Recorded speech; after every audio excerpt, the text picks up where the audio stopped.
This is my road to Stardom. Stardom.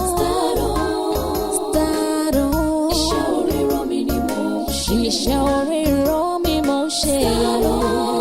Stardom. Stardom. Iṣẹ́ oríran mi ni mo ṣe. Iṣẹ́ oríran mi mo ṣe. Stardom. Stardom. This is my road to Stardom. This is my road to Stardom. Stardom. This is my road to Stardom. The road to Stardom is a very slippery road. Ọ̀nà àti ṣe rere ò jìnnà. Ibi tá a gbà ló jẹ́ kó pẹ́. Tá a bá tọ̀nà tó rí dání mọ́, we will surely get to Stardom. Iṣẹ́ oríran mi lèyí o. Ẹ jẹ́ n jíṣẹ́ oríran mi. Iṣẹ́ tí mo ṣe kò tẹ́ mi lọ́rùn. Bíi mo máa ń wà lọ́jà, a máa ń ṣiṣẹ́ bí alábàárù. Mo dẹ̀ tún ní iṣẹ́ kan tí mo tún fẹ́ gbẹ́ kan ṣe bí iṣẹ́ tíátà. Ṣé wá rí iṣẹ́ alábàárù tí mo ń ṣe ìyẹn gangan ni mo face. Bí mo dẹ̀ ń ṣiṣẹ́ yẹn kò jọra àwọn nǹkan ò dún fún mi rárá. Orí rẹ̀ iwájú orí rẹ̀ tó hun jọ èèyàn mọ̀ pa alábàárù ni ọ́. Àmọ́ ohun tó yẹ kó o ṣe ń lo fílẹ̀ láì ṣe. Èyí tó yẹ kó o gbájúmọ́ nú ọ̀rọ̀ rẹ ń gángan lójú lẹ́hùn olóhùn ṣe yun díẹ̀díẹ̀. Iṣẹ́ tíátà gangan lọ̀ràn rẹ̀. Bó o ti wọlé báyìí kí ohun tó dọ̀ lóhùn tẹ́yìn àwọn ọmọ mi fi hàn mí pé àlejò tó bá wọn. Ohun tí ajé rí gangan ni pé iṣẹ́ tíátà gangan lọ́nà rẹ̀. Sùúrù ló ṣe kí wọ́n lè mọ̀ nílẹ̀ lókè òkun. Ó sì ṣọ́ra. Gbogbo táyọ̀ ń ṣàtà máa ń ṣe ohun tẹ́ ẹ̀ máa ń la àwọn ọmọ ọlọ́mọ mọ́lẹ̀. Ọmọ mi ń gborí ibú rẹ̀ kiri ẹ̀ dàyàdé. N ti ń bọ ọjà nù kò sí ayé kan ò sí ọ́. Àmọ́ àwẹ̀ aburú dànù kúrò lórí rẹ̀. Ìwẹ̀ kan bẹ tèmi máa ń ṣe fáwọn ṣàtà náà ní í ṣe torí adé òfin bí kòkòrò wà hàn ọmọ ẹ̀ o. Ibi oúnjẹ wà wọn ò ní ṣàlàyé fún ọ ni o. Òun ṣàtà tèmi ń dá lónìí bí wọ́n pọ̀ o. Èyí kan báyìí ń bẹ o kò yẹ kí n ṣàwọn àṣírí fún ọ. Àmọ́ nítorí ẹni tó júwe ọ̀dọ̀ mi fún ọ tó ní ràn ọ́ lọ èèyàn mi dáadáa ni bí ọmọ lọ́jẹ́ sí mi. Èyí kan wà lẹ́gbàá báyìí ó ní irun kólókòló bíi dàda báyìí ó dà pé dàda àtọ̀ dání. Dẹ̀yìndé nìyẹn. Dẹ̀yìndé ọkọ rẹ̀ náà nù. Dẹ̀yìndé Ọ̀ṣùnkọ̀yà ọmọ. Tó bá ti ń pájọ báyìí àjọ ṣiṣẹ́ lọ ni. Èyí tèmi wí ó ní dàda ló ń dàrú. Tí mo wọ short maker báyìí. Àmì ọmọ tí mo àwọn tí gbíjí bí ogun lọ́mọ ń. Dẹ̀yìndé wo tí n bá ń ṣe ọ̀sẹ̀ àwọn bàbá mi ní bíi kámẹ́rà mẹ́wàá ní òkò wa ń ta àwọn ọmọọṣẹ́ rẹ̀ láì ní gba kọ́bọ̀ lọ. Àwọn ní ẹ̀ máa wá ya fídíò wa. Àwọn tá à ń ṣiṣẹ́ fún pọ̀. Sọ́ọ̀mọ ọmọ pupa yìí tó ga lókè báyìí tó yẹn ọmọ skul. Tóyìn Abrahamu nìyẹn. Ó ti fi Abrahamu kó kọ. Abrahamu ti wà ń bẹ̀. Ó sì wá ìbí ìjẹrin àbí ìjẹta kò tiẹ̀ wá ṣàlàyé pé bá àwọn òun ti fowó kọ kó kọ o. Níbí náà la ti ṣèwẹ́ abáwẹ́rí rẹ̀ ni òdìdí tí dirí eléré kórí olórí ó mọ̀ bá wà túká ibí láti dirú rẹ̀ fún. Níbí báyìí náà. Àǹtí ẹ máa ṣiṣẹ́ lọ́dọ̀ wa pọ̀ àṣírí ayé mò ń fi hàn òun kéèyàn mọ́ jókòó lásán.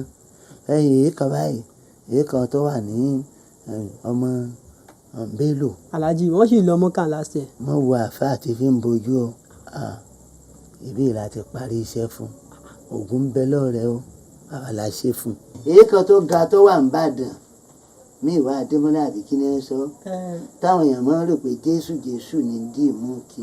Bàdá máa ń lọ ṣọ́ọ̀ṣì o. Àbí nǹkan sí ọ gbogbo wọn kàn fi ṣọ́ọ̀ṣì bojú ọ̀dọ̀ wa ní láti parí ọ̀rọ̀ ó dà jẹ́ ìyá ọ lẹ́nu. Èyí kan báyìí tí wọ́n kọrin àwọn mùsùlùmí tó pupa báyìí ọmọ ẹ̀pẹ́ ni o. Sauty Arẹwà. Sauty Arẹwà tó kọ oníṣẹ́ àtà eléré orí ìtàgé èyún onífà. Aláàjì nífà ni. Àṣẹfà fún lọ́dọ̀ mi ní ni. Aláàjì nífà. Àṣírí ayé jìnnà. Ìwọ náà àbọ̀ dọ́gbọ́n sọ̀rọ̀ rẹ̀ àmọ́ nǹkan kan ló ṣe o. Mọ́ gàyà láyà mọ́ o. Tó o bá fẹ́ fi oore tiẹ̀ ṣàpínlẹ̀ o. Ṣọ̀gbọ́n wọ́n ṣèwẹ̀ fún lọ sọ́dọ̀ àwọn ọmọ mi. Ó pé ìwé tá a máa ń ṣe fáwọn síta o láṣẹ fún kún fún láti ní ọkọ.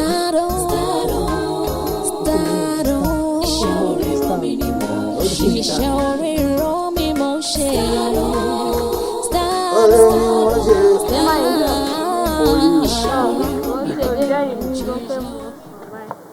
Ìyá ọlọ́sùn. Ẹ sọ fún mi tó bá dùn. Wow. Bọ̀dẹ̀ tí rọ́sàn yìí. Okay, let's talk about this. Torí èmi ò mọ reason why tí Miriam ṣe kí n wá yàrá o. And who know what could have happened? A ò mọ orí olókìkí. Let's take a look at the like of Ìjẹ̀bú. Ẹ wo ibi tó wà nísìn. Nobody knows. Wo ìwọ ló mọ̀. Èmi kàn fi tíátà catch fún ni. Àti pé orí ló mọ lọ́la bọ́dọ̀là. Èmi tiẹ̀ fẹ́ sọ fún yín tẹ́lẹ̀ ní wípé I'm ready to devote my time for this acting profession now. Oh yes. For real? Yes. Daniela. Maybe Miriam now change tí mo bá ti join. Anyway. Hey, Daniela or mommy. Do you think your mommy will allow this? What's up for mommy? Let's for me 100% of her time. So I am joining you guys. Wow. Madalo, Mama Fawa. Say, I'm very happy for you because with mom take bank people more serious. In fact, I'm very, very happy for you. Then you have to talk to her. No worry, she be Miriam. I'll drag her. Wow. Also you doing go? I trust God. Miriam, you won't try it. You're giving us 2 more oranges. Pata pari asun. Give her for Miriam, let me come with the bowl on. Single available. 39. 39. Okay. Continue this really now. Continue. From that 35. Okay. So far actors are going to change. Because to relate. Yes. Then so far Baba de pe mo ni ko get àwọn props ni. So reset. Kí ló tún lẹ́yìn ilé náà? Taba ya 39 tán, taba ya 40 báyìí. Okay, get to our active process. All right. Fast. Everybody don't go pè mí. All right. Diana, ẹ jọ̀ọ́ ẹ má bínú o. Since àwọn kúrò tí ready. Ìbá ní Kemi àti sáré jọ rán sí àwa.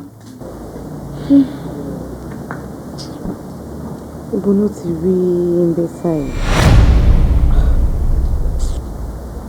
But Rihanna, nǹkan tí lady yìí béèrè kò tí pọ̀ jù. Just because méjèèjì jọ run sí àárín káwọn crew fi ṣe tán. It's not too much to ask. Are you okay? No, ṣé o sure pé o wà okay ṣá? Èmi àti ẹ̀yin yìí CR. Oh no. PM. Yes, ma'am. Kí ló ń ṣẹlẹ̀? Jọ ṣé àwọn ọmọ Riaza lè lọ kó wá kó wọn máa bá mi act. Ọmọ Riaza kẹ̀, wọ́n ń ṣọmọ Riaza o, àwọn ilé ti pẹ́ndì iṣẹ́ ìgàn. Ó kàn yẹ pé Ọlọ́run ò tètè gbàdúrà wọn ni. Okay, let's go. Ghana, ṣẹlẹ̀ ó ń gbáriwo ẹ̀mẹ̀ yẹn ni. Mr. Director, ẹ rí pé ẹ lack manners gan. Yeah. Rihanna. Because tí ẹ bá lack manners ni, ẹ ní máa sọ wípé ẹ ń gbóhùn mi láti ta o, ẹ ń gbáriwo mi. So èmi ni mo ń pariwo yẹn, èmi ni mo ti di ajá tó ń gbọ́ àbí? Kò ń ṣẹjọ́ yín, ẹ̀yin upcoming director báyìí. Èmi Rihanna. Yeah, bó ṣe máa ń rí fún yín nìyẹn. Tẹ́ bá ti rí little opportunity láti direct star báyìí, ẹ máa misuse the opportunity yẹn. Kò dẹ̀ ń ṣẹjú ẹ̀. Àwọn marketers yín ló gbé mi lẹ́yìn lọ́wọ́. Because tí ó bá ń ṣe bẹ́ẹ̀ ni ò ní máa bọ̀. Kí mo ní mò ń gbọ́ pé ń pariwo èmi ń pariwo lẹ́nu títí ẹ̀. Rihanna, èmi ló ń bá sọ̀rọ̀ bẹ́ẹ̀ yẹn. Are you sure ẹ pé ṣá? Anyway, I have no time for you. Please, can I see the producer of this movie? Ẹ pàkà àwọn different school bẹ́ẹ̀. Sábà bẹ́ẹ̀. Sábà. Káyọ̀sí o. Now, ẹ pàkà àwọn pọ́ọ̀sì kúrò reception. Kí ló ṣẹlẹ̀? Ẹ girls, oya this way. Kí ló Everyone, this way. Bye-bye. Here, pack everything. I want you to go and set the food.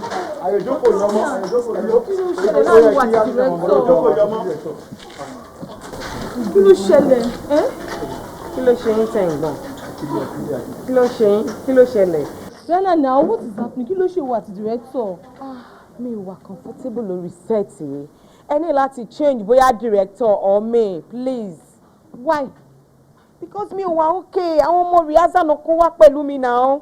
Mi ò lè bá wọn act now. Inú ẹ̀ wo now? Rihanna, please now. Excuse me. Rihanna, wait. You can't change this.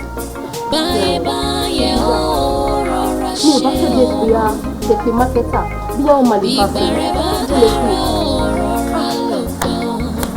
Ó ga o.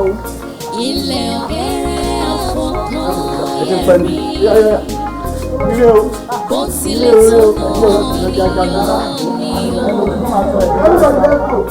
It is easy to get to the top, but to maintain it, it's a very big task. All because I'm going to the location or something, have you? Why you be melodramatic? Hey, you go. Ṣé location epic àbí traditional language tó lọ yẹn náà? Tẹ́tí máa ń ṣe ìtàwé fún ẹni kíní kan, ó yà kú tó ti máa ń yìnbọn tó ti máa ń dọ́fẹ́. Má lọ dọ́fẹ́ o, ṣàánú mi o. Mo kún sọ pé kò sí network bẹ́ẹ̀ and you that you are used to calling. How do you want to do it now? You know, I'll cope. You know, I'm saying small, baby, share me, but there's just one thing I need to do. I need to take care of it. Mi fẹ́ gbọ́ pé kíní kòkòrò kan ló jẹ mí or igi kan àwọn sáré àwọn ṣubú. I don't want to see any scar. I don't want any injury. As flawless as you're living, that is I want you to come back. Mo ti mọ má kàn bí tọkàn ṣe mí. Ṣá mo pọ̀ wọn náà ló máa lọ jọ. As usual, your Uber cabman. My gear now, it's Imora. If I don't carry you, who will? My superstar, my screen goddess. You're a bit lower. Tọ́ba tún yà yín ìṣẹ́jú bọ́ra yín ní Star Blood.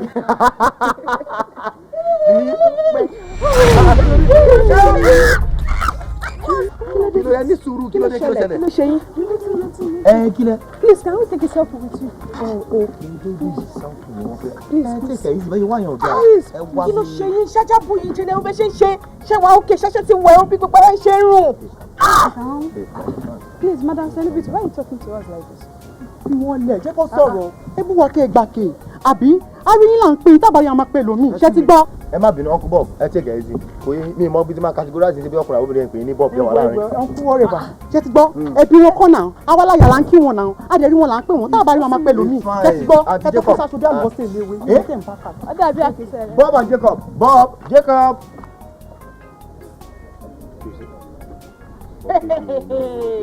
Honestly. No, baby, wo kan so báyìí ní orí bó ṣe mo ní láti lọ change aṣọ yìí. Calm down. Mo ní láti change aṣọ yìí, baby. Calm down. Yan làwọn náà, àwọn náà ra films yìí.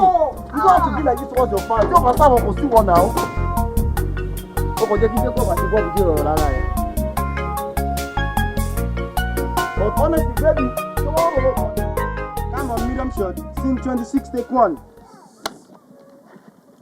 Action. Adúnìadé ọmọ olùkọ́sọ àtọ ọmọ olùsọlá onúkànbẹ̀lẹ̀ jà ọmọ mẹ́mú ọmọ rẹ̀ gbénú gboko bẹ̀rù ọjà ọmọ mẹ́mú máa ń sọ máa ń yé mi ṣó rẹ sùúrù ó ṣe kiri ó tó ọgbọgba o ẹni rẹ̀ ṣe ń èdú ẹ̀ níní oléṣẹ́ ni lè jẹ́ sọ́fọ́ ó máa mú inú ẹ̀dùn náà la o dédé bó ṣe sọ̀rọ̀ sí ìyá àṣàkẹ́ ẹ̀mí láìkì rẹ̀ máa láìkì rẹ̀ jẹ́ kí n sọ̀rọ̀ ìjẹ́ òtítọ́rọ̀ you don't talk like that nítorí sọ fún àkọ́kọ́ níbẹ̀ nítorí ọ̀nìrè bá attack rẹ̀ at first ìyẹn sọ fún kó ṣe kiri kó attack rẹ̀ padà the gentility of a lion does not mean you cannot strike ṣó kò máa nẹ sùúrù ìlànà sùúrù ọ̀nà ẹbí òṣì máa ń bá àgbàlagbà sọ̀rọ̀ bó ṣe sọ̀rọ̀ sí Àṣàkẹ́ is too much. Alani ọkọ mi ó ṣeun fún gbogbo ọ̀rọ̀ àtọ́nisọ́nà rẹ̀ ó ṣeun inú mi dùn fún gbogbo àmọ́ ìyá Àṣàkẹ́ ló fà á ọgbó bí mo ṣe bú wọn àmọ́ ń wà padà lọ bá wọn ó sì bẹ̀ wọ́n pé kán mọ̀ bẹ̀rẹ̀ Alani ọkọ mi olówó orí mi adìẹ lómi. kò ṣe máa mú mi rè yẹ kó máa mú orí wo. Alani lani. ọjà tẹ dáre ọjà tẹ. Alani lani. ọjà tẹ.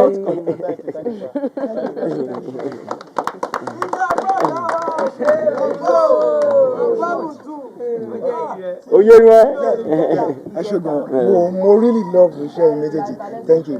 Nǹkan tó ṣẹlẹ̀ sí ni pé ẹ máa change fún next time. Next time. Ẹ jẹ́ ká prepare fún next time. Jebu, you really did well. Yeah. I'm so impressed. Ẹ lè pàtẹ́wọ́ ṣẹ́ gbọ́dọ̀ mọ́. Can you come to Lagos? Èkó. Mo lè wá sí Èkó. Bóyá inú móvì mi tí mo ṣẹ̀fẹ̀ ṣe bí a máa rí nǹkan tó máa ṣe ṣá. Ṣé wọ́n máa ṣiṣẹ́ níbẹ̀? Máa wá. Ìmọ̀ sọ fún ọmọ ògùn tó yẹ. Èdè yẹn gangan ló ti ń fọ́ ní. Ọlọ́run o. Mo sọ. Kí n ti yọ sọ fọ ọ̀rọ̀ mi máa balance mọ́. Èmi náà look beautiful.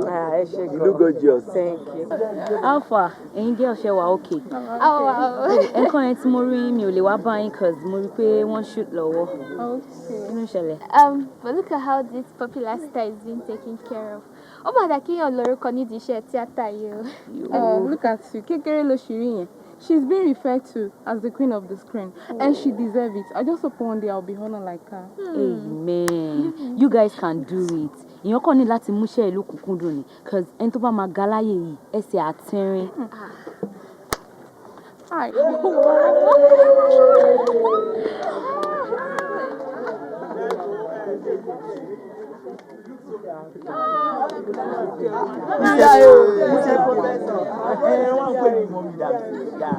Èmi náà ni. Ní London. Update. Ó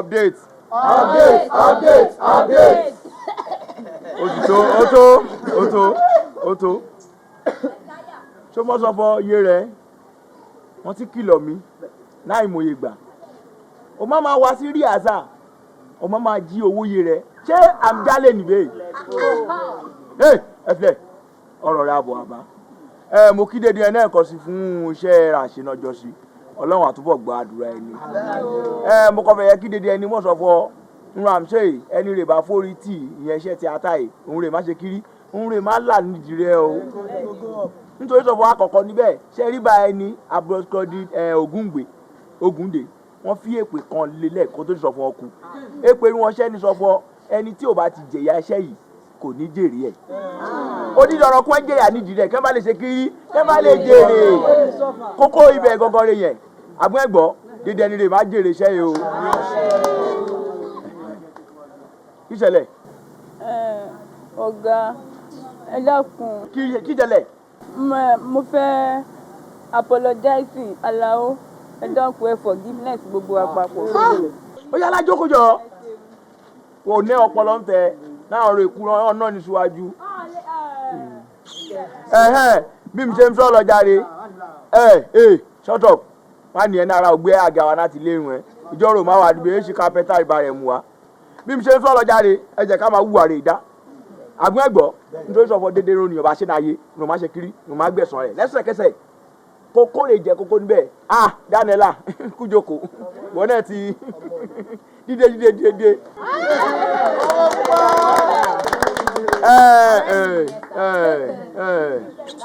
Ó tó o wo dédé ojúrò ń wò yìí àwọn senior ẹ̀ ra o wọ́n ń ṣe kiri wọ́n ń gbó wọn lẹ́nu o wọ́n lè ràn ẹni pure water wọ́n lè ràn ẹni àjàṣẹ́ èsì wọ́n lè ràn èsì bí wọ́n lè sọ fọ́kọ́ ṣe. Ẹ ṣe oníkulukulu ẹ ṣe dédé wọn rán gàrẹ o àgbẹ̀gbọ́ ẹ jẹ́ kí n rí àṣà kó bẹ̀rẹ̀ ní pẹrẹwu bí màá ti kọrin àkọ́kọ́ kébẹ̀ sọ. Ọ̀gá ẹ má bínú. Ẹ jẹ́ kí n gbọ́ràn o. Mo ti ṣetán láti yí padà. Mo dẹ̀ fi àsìkò yìí ṣèlérí fún gbogbo ilé pé mo ní fàsẹ́yìn. Ó jẹ̀bi. Ẹ jẹ́ ká darí jì í. Ṣé wàá tún pẹ́ dé? Wàá pẹ́ dé? Ọ̀gá jẹ́ ká dárí jì. Mariam jókòó mú darí jì ẹ pàtẹ ohun. Má tún pẹ́ dé o. Ẹ jẹ́ ká bẹ̀rẹ̀. Kí n ti kọrin àkọ́kọ́ ẹ gbé èkejì ẹ máa gbé ṣé ẹ ti gbọ́ everybody ẹ nọrin sókè nítorí sọ wọ ìsàlẹ̀ ìròyìn tí ń jáde. Lọ́jọ́ orí ìjọba nílé àrò. Lọ́jọ́ orí ìjọba nílé àrò. Mo bá wọn lọ.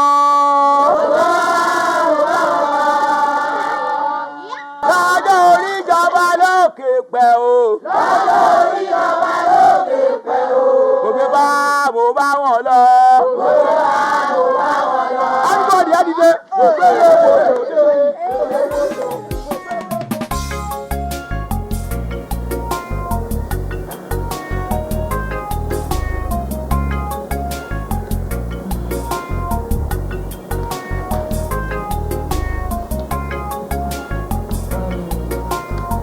gentlemen, ẹ rí i pé omi pọ̀ lámọ̀ iṣẹ́ ńlá ni iṣẹ́ yìí but I believe with every one of you lórí table yìí iṣẹ́ yìí kò ń ṣe wàhálà rárá moreover àwọn partners wa ní overseas they granted the approval it has been endorsed that we should move on but the challenge we are having now that makes us to be sitting here right now is about the lead cast as our other supporting cast our fellow.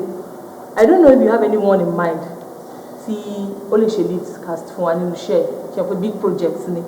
You are perfectly right.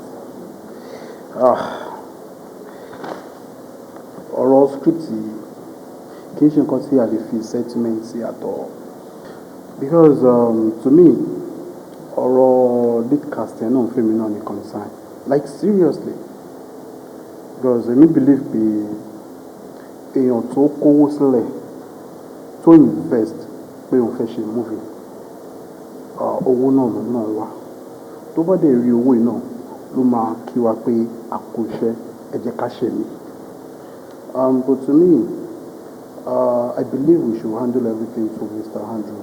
Okay. Because àwọn súnmọ́ marketers àti actors dáadáa ìbáníká gbọ́ opinion àtẹnu àmọ́ who is the best person láti play cast. Sorry, Mr. Andrew, sorry. I would like to support what my brother just said now. And I would like us to make a good and fair businessman decision on this project. Please. Thank you. Okay. Gbogbo suggestion is very welcome. And I really value your views. You know, the queen of the screen will have been my best suggestion. Nítorí nígbà tí mo go through scripts Pink Lady yẹn, mo rí pé ikọ̀ tó wà náà lágbára gan. Àti pé àtàrí àjànàkú ni ń ṣe ọmọdé. So mo feel pé that lady Rihanna the best person to play the role. And I am sure pé kò ní disappoint her. Yorùbá sọ pé bínú ṣe rí lóbi yàn. In fact, ọkùnrin òun tàn mí jẹ. I believe she's the best person láti ṣiṣẹ́ yìí tó lè máa ṣe perfectly. Or what you say, Connie? Wọ́n ní Kemi ṣe mí, Mr. Andrew. Èèyàn ní ọdún ní Rihanna kì í ṣe àìmọ̀ fún olóko. Gbogbo èèyàn ló mọ iṣẹ́ tí Rihanna ṣe. In fact, Rihanna is the best cast. Ó máa kéré yẹn. Oh, Mr. Andrew, you are good. Yeah, Abi, my brother, what do you? Well, what about the fee? Because I was told Rihanna's fee is quite expensive. Don't worry about that. It is settled. The only thing that kan láti ṣe ni pé ká contact on time. Kó má lọ gba iṣẹ́ mi before that. No problem. Okay. Then about the other lead, our other supporting cast, we need to do an audition. Yeah, that is the thing, and very soon, as we planned, we're going to do the auditioning, and I'm a big count over, you know. So, check it out. I want to appreciate everybody for coming, for your time. God bless you. Okay. Thanks. No problem, yeah, thank you so much. Àti parí first step nìyẹn. Mọ́ríámọ̀, Daniela, Tọ́pẹ́, ibi táwọn wí la dé yìí. Ṣé rí bẹ́ẹ̀ bá dé Èkó, bó bá pè yín ìṣì yín báyìí, tó bá ti ní ẹbọ́n ọ̀tọ́bọ̀ sí stage kẹ́ wá ṣe ìyásà tó máa ṣe ní ibà.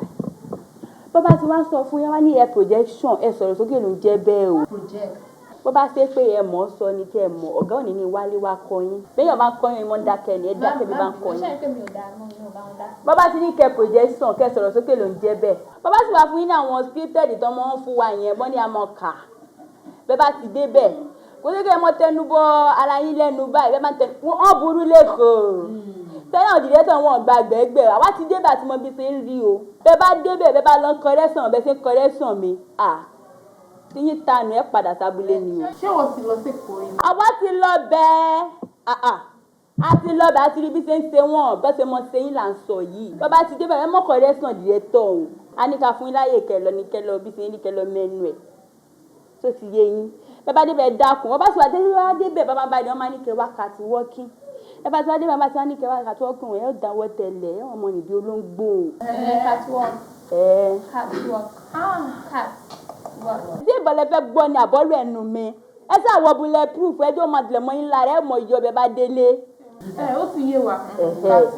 ó dí ọ̀dà èmi ti mọ̀ tẹ́lẹ̀ ó padà bá wa lábúlé ó fẹ́ ní òfẹ́ gbọ́kọ̀ rẹ̀ sàn ni tí bàbá fi wá débẹ̀ ọlọ́run sì yóò yà yóò sì yín lọ o ẹ bá débẹ̀ ẹ má lọ fi wá yín ẹ má fi wà bọ̀ ń jẹ́ o nǹkan tá a bá kọ́ yín ni ẹ lọ ṣe lọ́hùn o ẹ mọ́kọ̀ rẹ̀ sàn o ẹni bá ti lọ bó ti lọ gbódì rẹ̀ tẹ̀ lẹ́nu à ń bá a ti gbẹ́ kọ́mù yín bá ṣe ń gbẹ́ kọ́mù yín lọ láti gbẹ́ kọ́mù yín padà. ẹ ṣe ìbọn ẹ pọ̀. ìrámùtá ìrámùrá ọ̀sàlàṣọlò òṣòlò ìṣàlà ǹjẹ́ ta níbẹ̀ lódò tí ń wẹ̀ rí ìtàmùtá ìrámùrá ọ̀sàlàṣọlò òṣòlò ìṣàlà wọ́n ní Ògún níbẹ̀ lódò tí ń wẹ̀ rí ìtàmùtá ìrámùrá ọ̀sàlàṣọlò òṣòlò ìṣàlà ǹjẹ́ ta ní tún bẹ̀ lódò tí ń wẹ̀ rí wọ́n ní Fá níbẹ̀ lódò tí ń wẹ̀ rí ó dàwẹ̀ gbó orí awówẹ̀ ó dàwẹ̀ gbó àwẹ̀ lówó àwẹ̀ líle gbogbo ó dàwẹ̀ gbó kọ́ lọ́ọ̀rì mọ́ iṣẹ́ rere ọ̀pọ̀lọpọ̀ àrísìkí owó àìkú baálé ọrọ̀ kọ̀ mọ́ bọ́ gbé o bá a bá bomi sórí abẹ́sẹ̀ wá bẹ́ẹ̀ kán bá yọ abọ́nà wá irun gbogbo kó wọ́ wálé o gbogbo irun bíi tí ń bẹ lára rẹ kó wẹ̀ dànù kí ni iṣẹ́ àtà yín tó lóun ṣeun kó o di síkà ń bẹ́ o kí wọ́n mọ̀ nílẹ̀ kí wọ́n mọ̀ lókè òkun o kọ́ ọ lọ rèé ṣe rere o èlé tí mo wí ọ̀dàṣẹ́ ọ̀dàwẹ̀ gbòó orí awówẹ̀ ọ̀dàwẹ̀ gbó àwẹ̀ lówó àwẹ̀ líle gbogbo ọ̀dàwẹ̀ gbó orí awówẹ̀ o ọ̀dàwẹ̀ gbó gbogbo ẹ̀ rádaràdá tẹ́ ẹ̀ mọ́ forí yín kó ẹ̀yìn níbi kíní sí àtàyìn wọn láwọn obìnrin lẹ̀ mọ́ balẹ̀ láyà àti gbogbo yìí náà mọ́ kó ìyọnu bẹ́ẹ̀ dáhùn àmọ́ ńlá ti wẹ̀ dànù fún ọ yìí o ọ̀dọ́mọ tuntun lónìí o ojú rẹ ní ìwọ ọmọ tuntun ọwọ́ rẹ là fi gbọ́mọ tuntun ọ̀rọ̀ rẹ doyin àrísìkí lọ bá ń wá kọ́mọ jẹ́ tiẹ̀ o kọ́mọ jẹ́ tiẹ̀ o yáǹdé yáǹdé sọ́ọ́rí kàìnkàìn yìí báyìí lọ́ọ̀mù lọ́ọ̀lọ́ bò mọ́ ẹnu ọ̀nà àti wọlé sọ́dọ̀ tí ó rì mọ́ bẹ́ẹ̀ dáadáa ọ wà bá bẹ̀ wọlé wò mí títí doṣù kan lónìí mo gàyà obìnrin kankan o mo bàṣẹ jẹ́ o má lọ. ẹ ṣeun bàbá.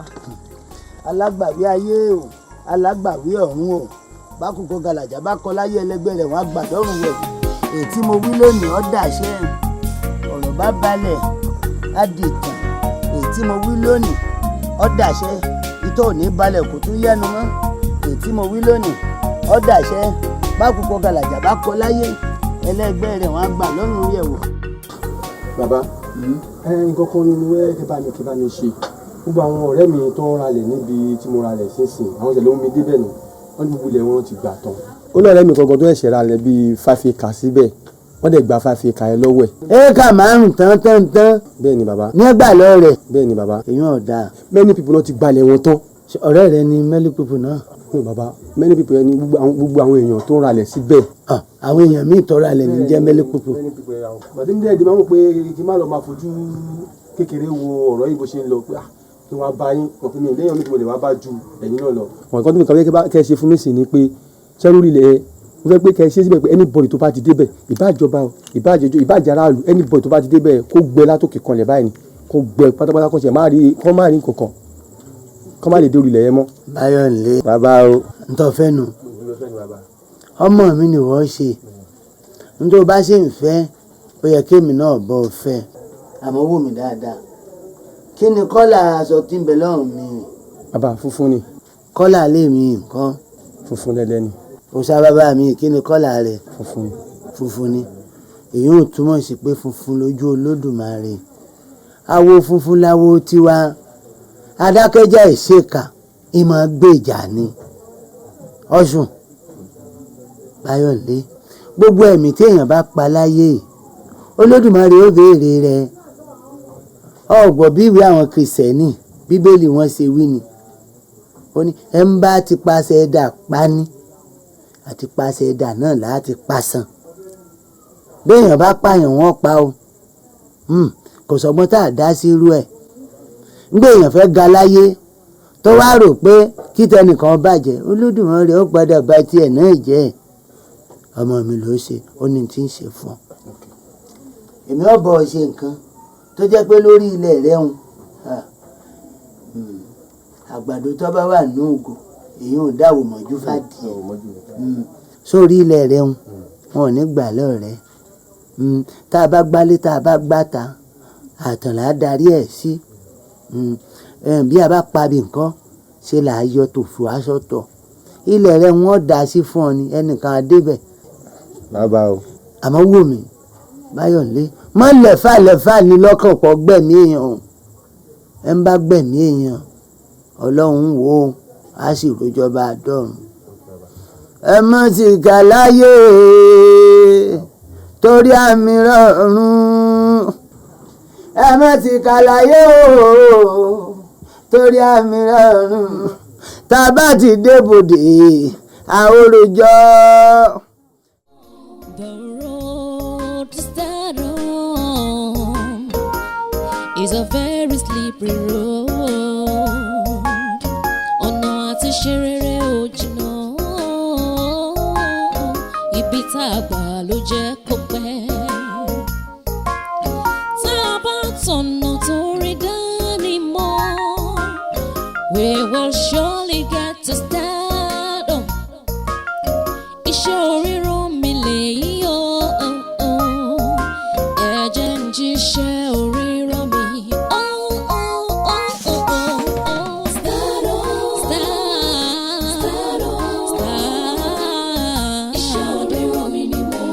Iṣẹ́ oríran mi mò ń ṣe. Stardom. Iṣẹ́ oríran mi ni mò ń jẹ́.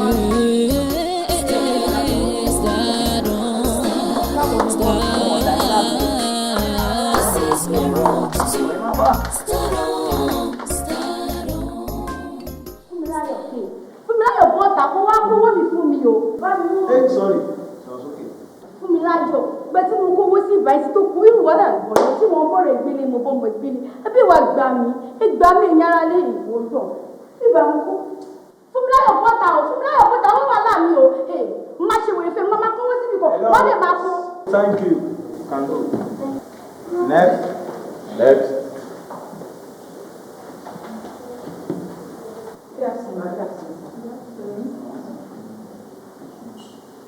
Ó kàtí mi ní ọmọ ìyá rẹ̀ wá.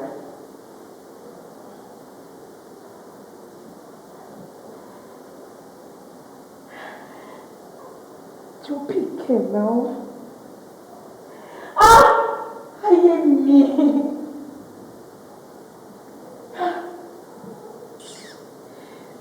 Kò rí possible. Àdáyọ̀. Ìgbà mi. Ṣé torí pé mi lè bímọ?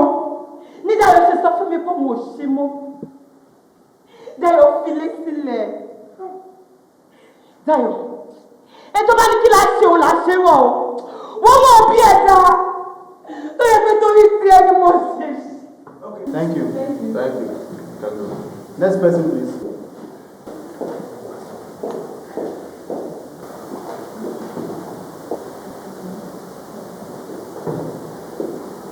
My name is Ibrahim.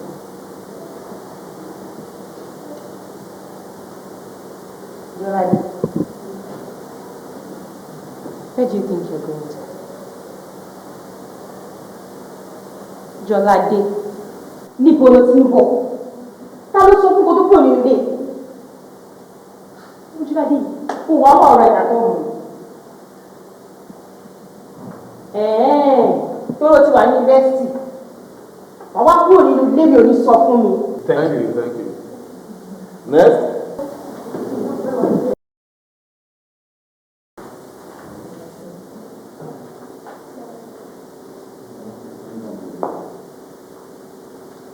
Good afternoon, my name is Daniela Vichai, and I'm here to audition for supporting role of Ibrahim. But seriously, why is the machine go through stress? She was something taking for one year, my teeth, one she go let me understand. Shall I hear from me now? Then who? Close it.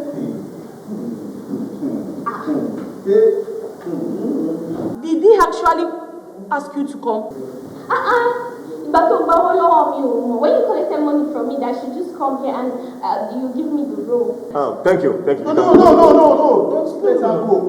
Continue. I mean, I give you money so that I can come for this audition. You told me I don't have to stress myself. Why is motion stress around me?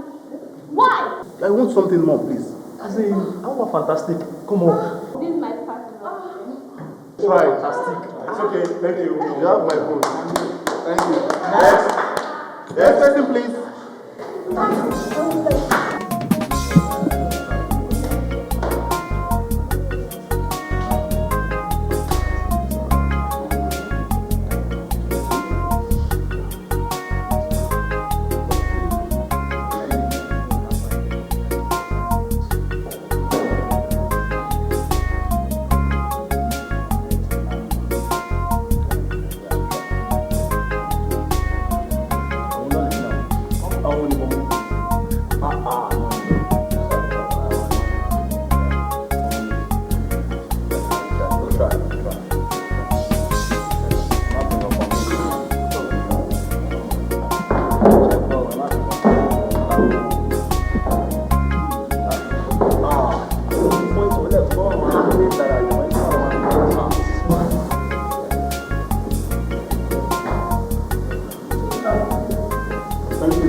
Gbogbo àlàyé ẹ ló yé mi ọkọ mi mo ti gbọ́ inú mi dùn ayọ̀ mi kún o ṣeun èmi náà pè títí ìrọ̀lẹ́ ṣó ti gbọ́ o káre ṣe jẹ́jẹ́ o àbólúwa máa wà pẹ̀lú ẹ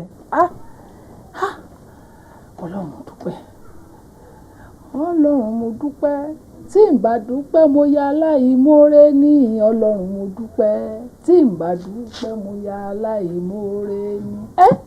Èmi náà ọmọ mi ṣe audition wọ́n dẹ̀ mú ọmọ mi náà wá di actress ìwọ Ọlọ́run mo wá tọrọ lọ́lọ́ àjùjọ́ kúnlẹ̀ abiyamọ ọlá ọjọ́ tí mo kúnlẹ̀ báyìí tí omi àtẹ̀jẹ́ ara mi tó bọ́ sílẹ̀ tó wá fi Daniela tó wá fi ta mí lọ́rẹ wá wọ ọlá ọjọ́ èèyàn ọmọ yìí náà ọlá apá wọn ṣáájú wọn ṣeṣẹ́ yìí wọ́n fi lókìkí jẹ́ kọ́mọ mi náà lókìkí gbogbo oore tó wà nínú iṣẹ́ yìí pátápátá Olúwa bá mi fi lé lọ́wọ́ má jò ṣìṣe má jò ṣìwàwù má jò jọrọ ẹ̀ lójú àbò ẹ jẹ́ kó dájú lórí ẹ̀ bó bá ti ń ṣe báyìí jẹ́ kó máa ráyè máa gbà ní gbogbo ohun tó bá ti ń ṣe nínú iṣẹ́ tíátà yìí jẹ́ kó máa jẹ́ ìdùnnú fọmọ aráyé bẹ́ẹ̀ ni kó bá mi ṣe Ọlọ́run Olúwa mo dúpẹ́ o ayọ̀ mi kún lẹ́nìí In fact, mommy can't pariwo lórí phone because this is indeed unbelievable. Wow. And glory be to God.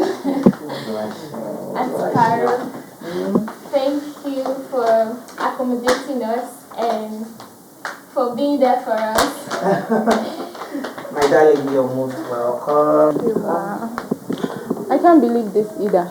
Me of all people, third position. Wow. I really thank God. And I thank God for you too. Our coming to Lagos isn't for nothing but something. Sister Carol, thanks so much. Ọlọ́run àtúbọ̀ máa bá mi bùkún fún yín. Amen. Sister Carol, thank you so much, Mom. We really appreciate. And guys, this is just the beginning of our success in life. Yes. Guys, I have a confession for you. Honestly, you guys beat me to this. Because come to think of it, ẹ̀yin tẹ́ wá láti village, ẹ wá s'Èkó yìí, ẹ dẹ̀ nà àwọn ọmọ Èkó alákọ̀, ẹ nà hands down. No, now this calls for a toast.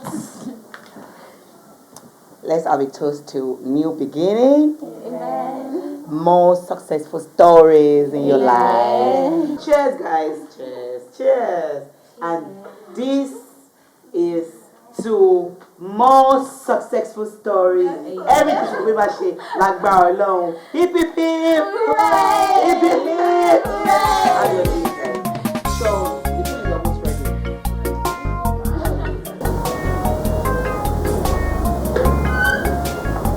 Okay. Anyway, mo kò trust you lọ. Mo pé mo dàbí àwọn tó kù ẹ̀. Alright. Pèmí. Obi ti bèrè lẹ́rọ ẹ̀dẹ́ta. Rihanna darling. Rihanna, who was that? Ṣé mo mọ̀ pé òkìyè receive call? PM kan ló pè mí. Ó ní project kan tó fẹ́ ṣe. Ẹ dà mọ̀ pé without me kò sí bọ́jà wọn ṣe fẹ́ tà. Èmi ni mo máa bá wọn tà. So tó bá yẹ bọ́tẹ̀ ṣe ń bẹ̀ mí kan bí kí n jọ o kí n má disappoint àwọn o déètì yẹn o kí n má fẹ́ lòmí o èmi làwọn fẹ́ o. Rihanna, wọn ò tiẹ̀ ní choice. After you, it's you. Ṣé tó bá ti sí around by no show for the industry ọ̀rẹ́ mi. Àbí ẹ̀ o ti sọ mú for life tó ń ṣe. Tí mi ò bá ti sí nílé báyìí no show. Àbáyé ti tó yẹ mi sọ fún mi pé kẹ́ máa kàn bí kí wọ́n máa gbà ní ìtẹ̀. Mo ti kí lànà etí ti ń flow. Mo ti rí ìgbéraga gbé ní ṣọlẹ̀ ṣọ́ni borí o ṣọ́ni bá mo ti pè wọ́n sí i wọ́n náà ti ń try number látàrọ̀ pé kò pick call àwọn. ṣẹlẹ̀ báyìí. kí la máa ṣe báyìí. I don't know kí ló fi pa lè ṣe. my producer my pm ẹ wo èmi ò lè dúró mọ́ báyìí ó dàbí ká kí lè mi bá mi sọ yìí náà kí ní sùúrù tí kè mo níṣẹ́ pẹ̀lú tí kè ń sè owó wọn tí mo gbà sí kí n sún jẹ ẹni tá lóhun nídìí iṣẹ́ tá a ṣe yìí ẹ wò èmi ń lọ tèmi tẹ bá ti rẹ́ẹ̀dì ẹ pè mí. ẹ wá. mo sọ̀rọ̀ sùúrù mẹ́rin. jọ kí ló fi pa lè ṣe níbi tọ́rọ̀ ti dé ń sìn. ọ̀rọ̀ tí mo yẹ fẹ́ sọ kò tí mi ì mọ nǹkan tí mo fẹ́ sọ mọ́ I'm speechless. ọmọ nǹkan at this junction we need to take a proactive measure bó ṣe wà yẹn I'm substituting her and that's fine now. Ma, mi ì gbọ́ ma. You heard me loud and clear. But ma, what about the market? Market. Níbi tọ́rọ̀ ti dé ń sìn ẹni tó bá gbé fún market tó bá ti mọ iṣẹ́ ẹ̀ ṣe they will go for it. Hello everybody, please come around.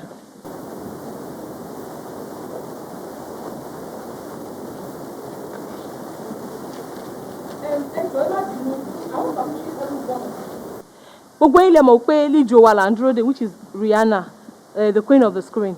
But bó ṣe wá sí show she's not showing up at all today. We don't need to wait for her again. We are going to get a substitute for her, which will be Daniela Richard.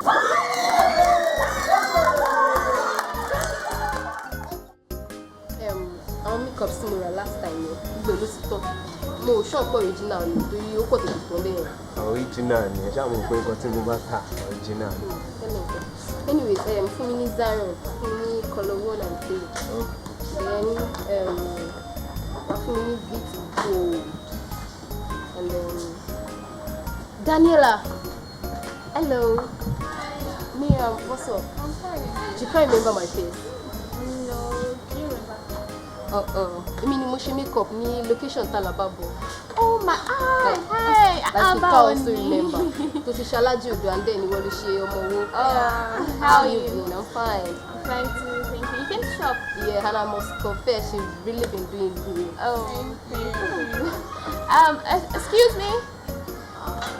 Please can you add a bill to my account? Oh, okay. Thank you very much. I really appreciate it. You're welcome. Miriam, bye. Alright, Thank take care. you. Well, Miriam short this shop done. You feel my love. Hello. Mo fi ṣe tán. Hi. Hi. I am Ramsey Adedeji. Oh, okay. How you doing? Good to meet you. Our world-class celebrity. Good to meet you. I must confess, you did well in that film. Awesome. Actually, I own this place. Oh, yeah. wow. Nice. One of our many stores, but if you don't mind, I'm not trying to be too rude. Let me clear the bill. Whatever you want to buy today, on my bill, please. Maybe subsequently you can come patronize. But for today, I can take your bill. Yeah? Oh, that is very nice of you. And kindly, we have nice stuff around. In case you want to see, I can take you upstairs where you can see some other feminine stuff. No, carry my seat for Let's go, please. Please come with me. Let's go. Emma, Come with me. Thank you so much. No, it's fine, it's alright. Clean it, money, clean it. Alright.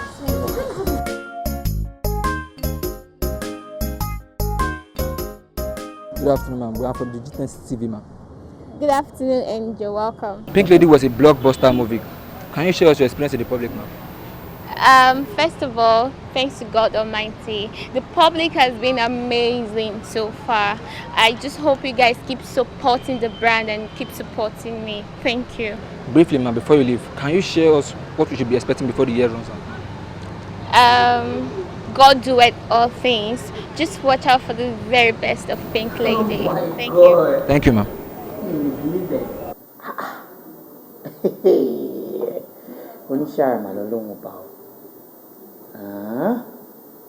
Within a twinkle of an eye. How many blueberry? We wash.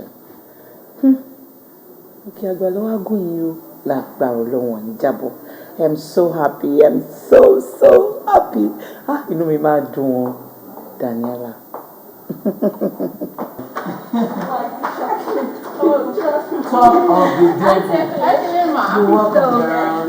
Daniela, I was just watching your interview now on TV. Really? Yes. Oh, girl, I am so proud of you. In fact, I am more than elated. Well done, well done. Long. Okay, in fact, this is the beginning of something great in your life. Amen. The sky will be your starting point. Amen. Thank you, ma. And see, in fact, now God, because what she hear me gonna learn, the turnout, the people, the love, the crowd is something else. Hey, you want something, you? Sorry, this Stardom here about Dubai. You won't even understand it. You won't. I call bad book. And like I'm more in Lord. Amen. Thank you, ma. Well done, girls. I'm proud of you. Can you believe it? Interview Waleni. It was something else. Really? Can you let you read? Crowd was massive. Oh. And then don't play circuit. Okay, no problem. Girls. Hello? Rihanna.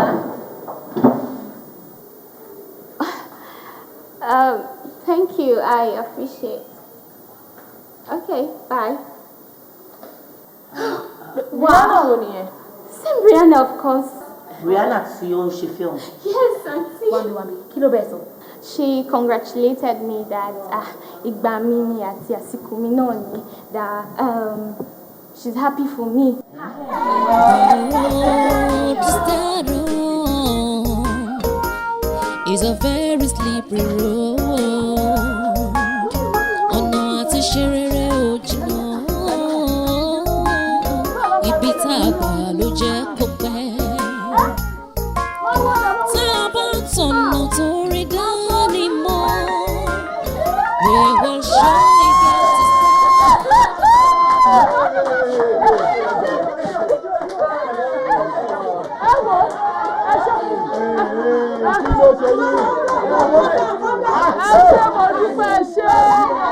Gbogbo yín ẹ ṣe yìí náà dàgbà.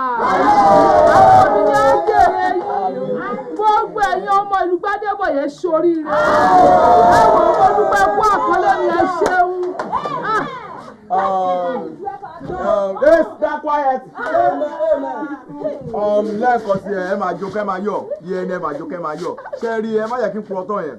Èmi inú mi dùn jù nínú. Àmọ́ kẹ́dà bá ń bọ́ ẹ̀dà wí ẹ̀jẹ̀ kẹ́dà máa gbọ́. Ẹ má bínú tó ṣe bí òwe o tó sọ fún ọmọ kéré sún ẹ̀gàn. Ẹ má bínú. Ìgbà ọmọdé má sọ fún òun má jó láàárọ̀ náà sùn lálẹ́ kó má wá sọ́dọ̀ mi. Ṣé rántí ọjọ́ ọ̀run ẹ lé jáde?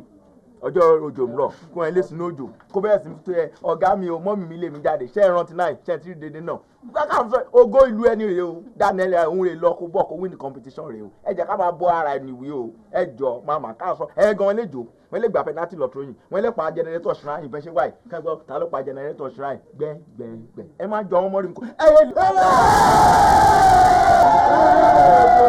ẹ ṣé mo mọ̀ pé ní gbogbo yìí nì àmọ́ ọ̀gá wa mo dúpẹ́ lọ́wọ́ ẹ̀yin náà wọ́n ní ẹni tó bá mọjú òwò olómọjú ọkù èmi ò kún mọ̀ pé iṣẹ́ eré tó ń ṣe oníjóde yìí èmi ò mọ̀ pé ní tó máa ń yọ owó dáadáa báyìí ẹ mọ̀ pábúlé làwa wà àwọn tó bá wà ń gbòòrò wọ́n ríran ọjà wa ta wà lábúlé lọ ìdí kọ́ ọmọ kan ṣo tí mo dẹ̀bi tó jóbìnrin kí tiẹ̀ bá lè má bàjẹ́ kí n lè jèrè ọmọ òun lè rétèmi náà sátidà rẹ pé má rìn di òru má pẹ́ níta gbogbo wàhálà tí mo ṣe ọlọ́run jẹ́ gbogbo abiyamọ kó jèrè ọmọ àwọn òbí náà jèrè ẹ̀yìn náà ọ̀gá wa ẹ má bínú ẹ̀ bíbínú ṣé wọn lọ fọ bí mi ṣe jẹ wifi rẹ mi wa 4 gig jẹ n bínú bọ dúró òun lọ káàkiri connection mi nẹ òun ló fi lọ lẹkọọ. mo fẹ́ dúpẹ́ lọ́wọ́ ọ̀gá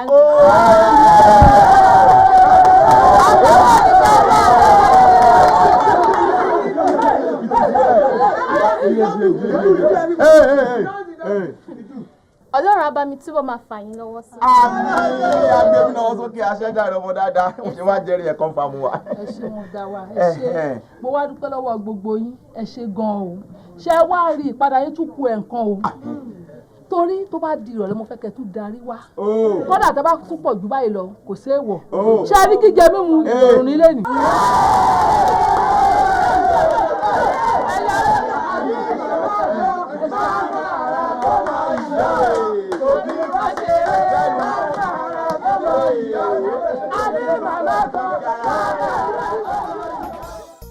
ṣó mọ aṣọ continuity tí mo lò lánàá yìí tí mo sọ pé continuity ni wà á lọ sínú mọ́tò tí wà á lọ mọ́ àtòrí mo ti pẹ́ káyé tí mo lọ síbi tá à ń lọ kó sáré ya sínú ẹyọ kan tó kù kí n máa lọ.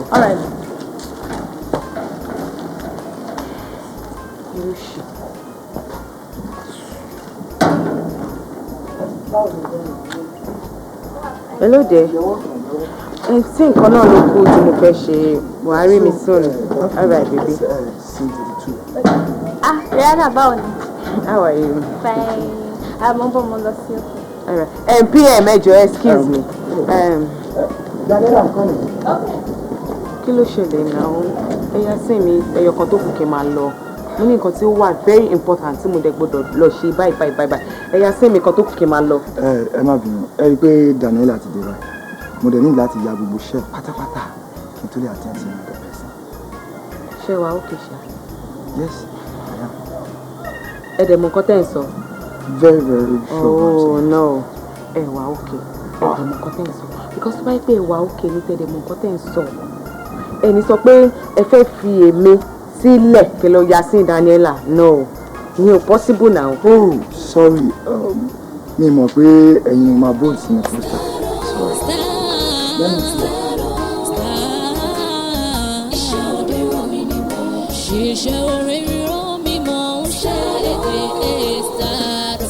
Thanks for having me. Beautiful home you have here. That is okay. This is my humble home. I know you want to talk to me about the industry. How do you know that? My instincts never lie. Really, I don't have much to say than to advise you on some key issues. Should we industry wati on way? Most of them they are dream breakers. Yeah. I want you to be in control of your stardom. Majiki and so-called fans take you for a ride. Be classy and be reserved. Okay? Okay.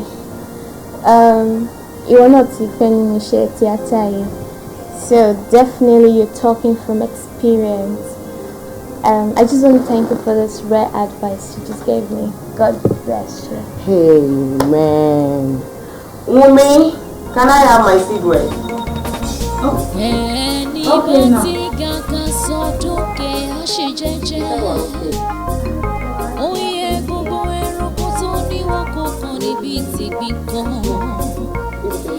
ìgbéraga gbé ní ṣánlẹ̀.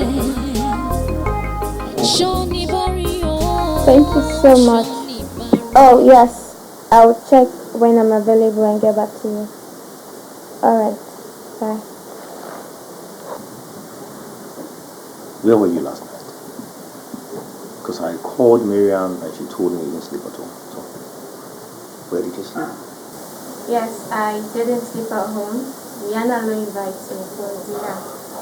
And I was there till this morning. Thank God for us. But can I beg you for something? Sure. Sure, I do not want to use the word I'm not comfortable. But you can say me fair anything, any form of friendship, interaction, or discussion between you and Rihanna. I don't want it, and I want this to be the first and the last time to my invited us. I don't want you guys moving together. I do not want it to be. It's not going to be profitable. I don't know if you get what I'm trying to say. It's good too. Yeah. Then what? After all, you told me yourself. That is not the point. You don't get what I'm talking about. A lady like Rihanna does not have anything good to offer you. I know her too well. She will walk into your mind, walk into your soul, try fingering your brain, and then lose focus. She's going to take you away from the track and then make you go astray. That is who she is. Babe, I know Rihanna more than you do. I met her before you. Please, and then at this stage of your career, distraction is the last thing, is the least of things you ever need. So I wouldn't want you to move with someone to ever be focused. Somehow you should understand what I'm saying. Ramsey, please. My first soon dear to my listening. And then Bami to mechanic here, who are going to check engine or nothing. Okay?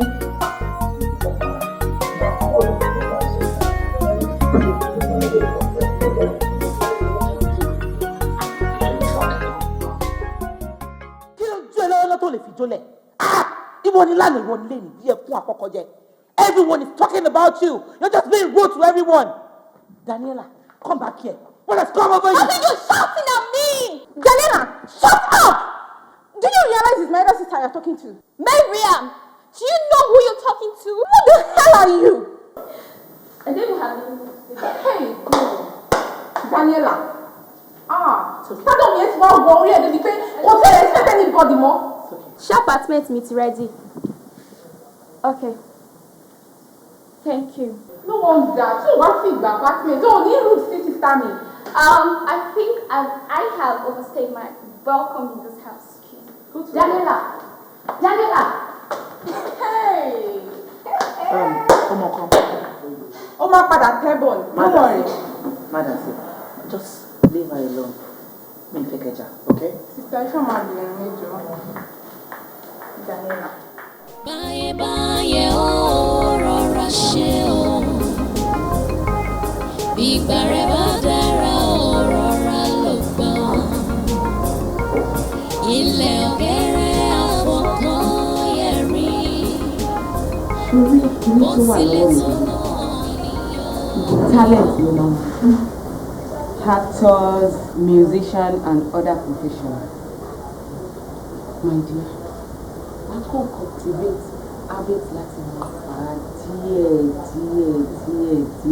tó máa fi mọ́ ẹ lára. Ṣé mo at times tó bá fún ẹ ní àwọn role mi tó yẹ pé wàá wò pé báwo ni mo fẹ́ fèsì ẹ̀ ní ojú wo ni mo fẹ́ gbé débẹ̀ báwo ni mo fẹ́ ṣe bó tó bá ti fà yó tán sórí tó bá gbẹ́ni ẹ̀gọ́ síwájú ẹ̀ tó yẹ pàgbàlagbà ni wàá wò gbogbo èèyàn máa dàbí ṣinṣin wa máa wọ̀ báyìí. Ṣé you have to be smart o ní láti bẹ̀rù anybody. Okay? After it's your job. So by your one believe me. Kò sọmọ náà. Àyàfọ́ ọmọ tó bá fẹ́ jọ ṣẹ. Ẹni bá ti gàgà sọ́dọ̀kẹ́ àṣejẹ́jẹ́. Oyè gbogbo ẹranko tó níwọ̀n kọ̀ọ̀kan níbi tìgbín kan. Ìgbéraga gbé ní ṣánlẹ̀.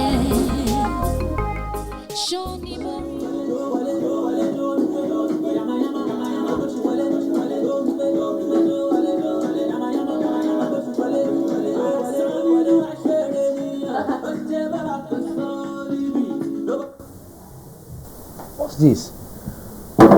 What is coming over you? What's all this you're doing? What is your problem for crying out loud? Ṣé wọ́n ní bàbá mi ni? Are you my father? See, if care is not taken, I will stop you from coming into my house. You must be kidding. You'll stop me from coming here. You can't go to soil. So, won't share me, Abby? You heard me right. In fact, I won't just stop you from coming into my house, but also from my life. Okay? Daniela, are you sure you're in your right senses? Are you telling me all this trash? Where did you start all this rubbish? So you're just front to look at me and tell me you stop me from coming into your life? All because you're doing, can we go right to your law? Ramsey, get out of my house. Listen, you need to get to Get out of my house! Now! Get out! It's alright. It's alright. You don't need to scream. I'll go. But, you know. Don't touch me! Get out!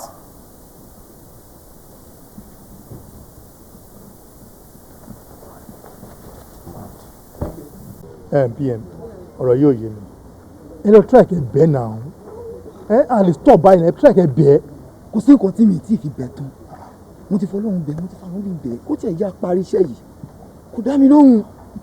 Ó ní tá a bá rí fóònù òun yẹn, òun ò ní ṣiṣẹ́ wọn kan. Jẹ́ yìí fún oníṣà. Tó o bá rí fóònù ẹ̀ wò ní ṣe anything. Tó dẹ̀ gbowó ṣẹ́ yìí. Ẹ mọ̀ tí wọ́n bá mi ṣe ń sìn, ẹ bá mi lọ pé producer yẹn.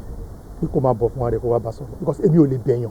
Mi ò lè bẹ́ àtọ̀ tí ò bá ti ní ṣe pàlẹ́ mọ́ kámẹ́rà kábàlọ́. Ẹ ti gbọ́ ẹ bá ń gbọ́ producer yẹn wá. Máa ìlú ìsà ẹ bá kalẹ̀ wọn gbogbo sẹ́ẹ̀tì.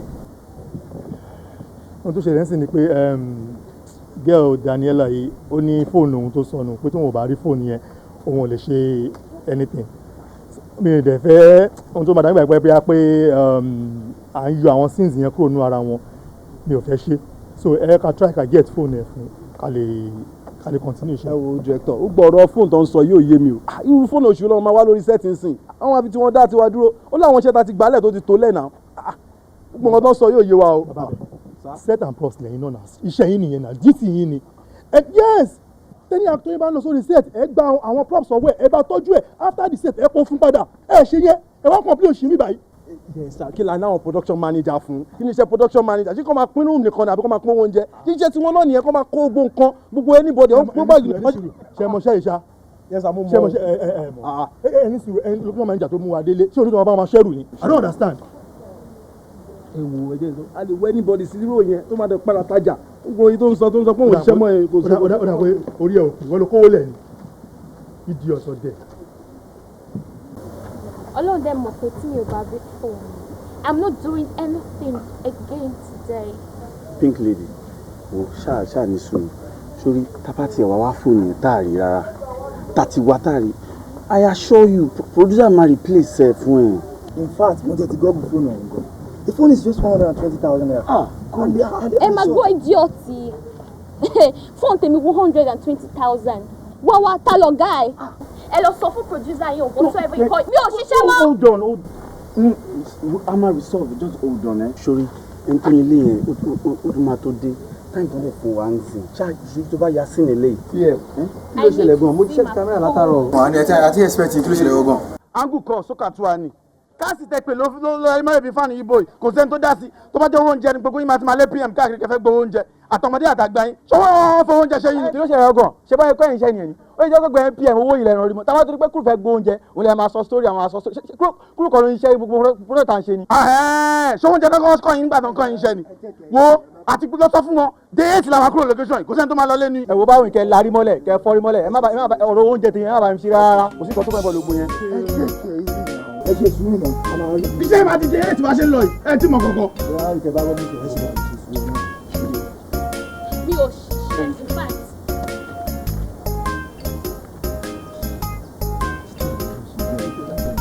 Pink lady wọ́n ṣàlàyé everything tó ṣẹlẹ̀ fún mi but I'm assuring you pé we'll get you another phone but as it is now you have to get some sense cash nǹkan tá a máa ṣe because we are wasting time and money mi ò dẹ̀ rí point a máa waste time ara wa lórí ọ̀rọ̀ tó ti ní solution already so please. Madam producer mo ti gbọ́ gbogbo nǹkan tẹ́ sọ àmọ́ mi ò gbà You see, without my phone, I am not shooting today. She understand me? You shoot. Oh, Pink Lady, I found your phone already. Oh, really? Where? You kept inside your costume now. You know what? Just apologize. Put it on today. Sure, I'll die. What's your phone? Ewo ni ke ma be producer. So fún wọn pé mo ti ready láti shoot me. I don't go back on my brother. It's okay. Auntie, Miriam, Daniela ti di ajá àdúgbò lóge báyìí o. In fact, bó ṣe ń bomọdé jẹ ló ń bo àgbà jẹ. She's something else these days. Àti ọjọ́ tó ti bínú kúrò ń bí báyìí lèmi ti mọ̀ pé nǹkan ń ṣe because Daniela ò rí bẹ́ẹ̀ yẹn. Ó kàn change all of a sudden. Èmi ò mọ̀ kí la máa ṣe àǹtí ṣe ń wò mí ọ̀run. Ọwọ́ ọmọ náà fẹ́ yé mi. You understand it. She never used to be like this.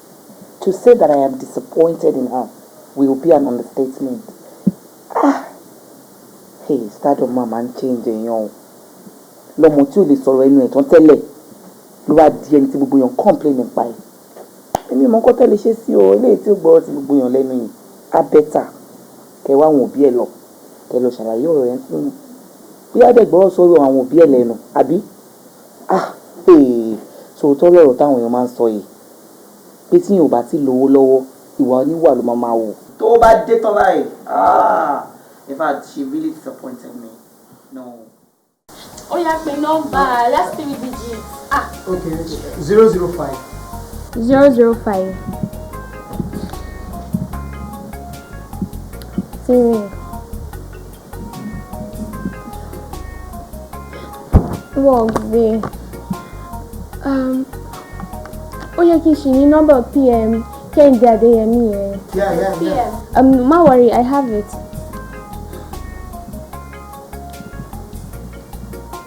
Siri. Hello? Ẹ káàsán. Pink Lady ló ń bá yín sọ̀rọ̀. Kì í ṣe Pink Lady tí Báyọ̀wá ló ń bá yín sọ̀rọ̀. Pink Lady tí project àwọn Mr. Andrew ló ń bá yín sọ̀rọ̀. Bẹ́ẹ̀ni, ẹ kújọ́ mẹ́ta. Kò sí o, mo kàn ní kínkín náà ni and kéde má gbàgbé wa tẹ́ bá ti níṣẹ́.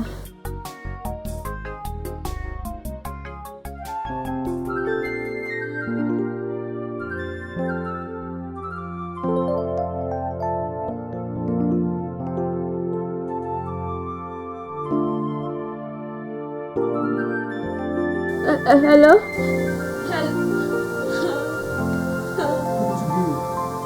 Oh my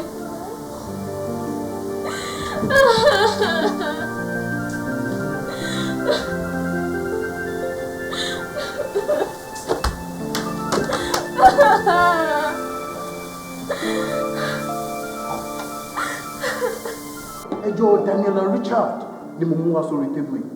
Imagine ọmọ yóò mọ̀ wá wò. Ọmọ yóò mọ̀ ṣe mọ́ àbí ìgbà tí pé Ọlọ́run ti gba ìwà lọ́wọ́ ẹ̀. Kò mọ̀ ṣe, kò mọ̀ wá wò. In fact, lójú tèmi kò lè act mọ́, kò mọ̀ kọ́kọ́ ṣe mọ́. Kò sí èyí tí ó lè sọ̀rọ̀ sí lórí sex. Ó máa bá crew sọ̀rọ̀ nígbà tó jẹ́ pé òun ló ṣẹ̀dá wọn. I was there lójú mi kòrókòrò nígbà tó bá bàbá ibẹ̀ sex ó gbà létí. I was shocked. Kò sí lọ́bẹ̀ bọ̀ tèmi jẹ́ kó mọ̀. Ọwọ́ ẹ̀yàn ro fọjọ́ méje. Wọ́n bá mi dọ́rọ́ ẹ̀wò pàlàpàlà. Ẹ̀mí nẹ̀. Ṣẹ́rí, tó bá jẹ́ torí ọ̀rọ̀ Daniela rẹ̀ fi wá sí ibà yìí. Ẹ má yẹ kí n tọ̀ yẹn dígẹ̀ ọmọ yẹn ti rúùlù gan sí yìí. Ṣé ẹ bí pé mo lọ sí location kan mo rí Daniela? Mo dẹ̀ kí ọmọ ẹ̀ nígbà ṣe snub mi. Owó mi bẹ̀ pé ọlọ́kan ló dá mi ni mo ní Daniela ìwọ lọ́jọ́ kí náà tó máa ń bẹ̀bẹ̀ tó máa nígbà bí ẹ ṣe ṣe káàdì kó jọ kó tẹ̀ rí ẹ kó ọ̀nà tẹ̀ bọ̀ sí screen. Ó wá jẹ dé ọwá ń kápá sí wa irú èmi yìí kí Daniela location ó snub mi. Ó yàgbẹ́ nu. Kílẹ̀ tiẹ̀ ń sọ Rihanna àgbà tó ṣe tiẹ̀ kílẹ̀ ṣe gbogbo gbulegbulegbulegbulegbuleg ó wá ṣe kíní kan tó bí mi nínú jù láyé ìyẹn ló dùn mí jù number 1 director wa Ṣọlá Akíntúndé Làgàtà number 1 director kó máa sọ pé ó ti dẹni àná o ẹ̀wọ̀n ọ̀gbọ́mọ́ o wọ́n ṣe kíní kan gbogbo ẹ̀ atúrò ẹ̀ fẹ́ bàjá bọ́ tí má bàjá ọ̀gbẹ́ tó o fàyè gbà ká máa bára wa jà òfin wà kó má lọ bá mi torí ẹ̀ máa fi lóòkì mo filẹ̀ but lọ́wọ́ yìí eléyìí o máa tẹ̀sán mọ́ kó ní gbọ́mọ́ a máa kọjá àwọn onímọ̀. Ẹ máa wo orí sísè tó ti pé kéde àdéhùn ẹ̀mí wà lẹ́yìn ọmọ yìí ló fi ń ṣe gbogbo gíràgà. Kó ṣe òní kan, kó ṣe pé àwọn báyọ̀ ti jáde gbogbo wọn ni máa ń bá nínú rúùmù ẹ̀, múlò àdémọ́lá, ọmọ wà nínú rúùmù ẹ̀ ṣeré. Yá àwọn ọ̀dẹ̀ máa ṣe. Okay, do you know what? Anybody tó bá ti ń ṣe anyhow tó máa ń believe pé àfohùn I mean ó gbọ́dọ̀ face penalty now. Yes. I mean tí ẹ bá ti believe pé wọ́n fẹ́ máa as in ridicule àwọn báyìí níbi tá a parí ní industry. Lẹ́yìn in fact ó ti gbàgbé pé ìgbà kan lòún rábàbà ibi báyìí ló ń túlẹ̀ sí pé ìjọ ẹ ṣàánú mi ẹ gbé mi sókè ẹ gbé mi ga. It's okay. Pẹ̀lú gbogbo ẹ̀sùn tí a fi kọ Daniela Richard aka Pinkley gbogbo ìjókòó yìí ti decide láti fún ní suspension. Good. Nice one. Supported. Lẹ́yìn yẹn mo máa pe everybody látòrí marketer directors production managers PM editors producers kò sí anybody tó máa lọ síṣẹ́ mọ́ for now. Ẹni iṣẹ́ táwọn àgọ́ fúnra wa bá ń ṣe for now Daniela Richard sì mẹ́rin wà pa tí ó bá wà lórí ìwàdà tó wà padà wà bẹ́ẹ̀ wà àgbà yìí láti wá jó láti ronú sí ọ̀tá lè ṣe. But for now she's on suspension. Ẹ má bẹ̀rẹ̀ ẹ ò jọ nítorí ọ̀nà láfikún ẹ máa pa àwọn editor tí mo mọ̀ King 80 olóyè máa bá wọn sọ bá mi gbogbo editor tó kù promo tó bá ti wà kọ́ lọ bá mi yọ mi fẹ́ rí. In fact máa pé abúlé gbogbo àwọn iṣẹ́ tó ti wà lọ́wọ́ ẹ̀ tí Daniela Richard wà tó ti gé promo àní kò yọ mi kọ́ àní kò má lọ sí yìí kọ́tà sí wáì. A máa tà a máa jẹ́ kó ilé pọ̀ bàtà ti fáwọn ayé ló máa. Ọlọ́run kí ló ṣẹlẹ̀ sí mi báyìí? Why is everybody hating on me? Kí ló ṣe mi gangan torí kò tẹ̀ wáyé mi mọ́ báyìí?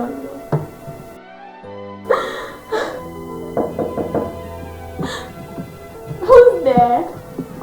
Can I call you?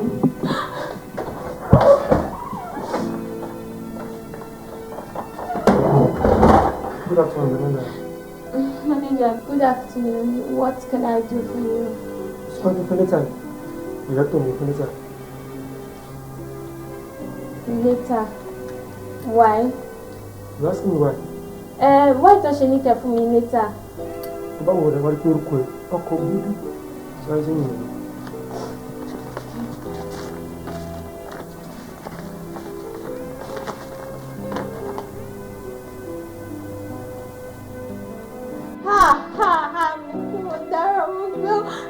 Ẹjọ́ ẹ bá mi bá wọn sọ̀rọ̀.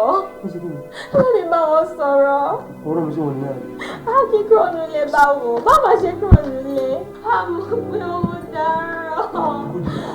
Manager ẹ bá mi bẹ̀ wọ́n ẹjọ́ mọ̀ lọ ẹjọ́.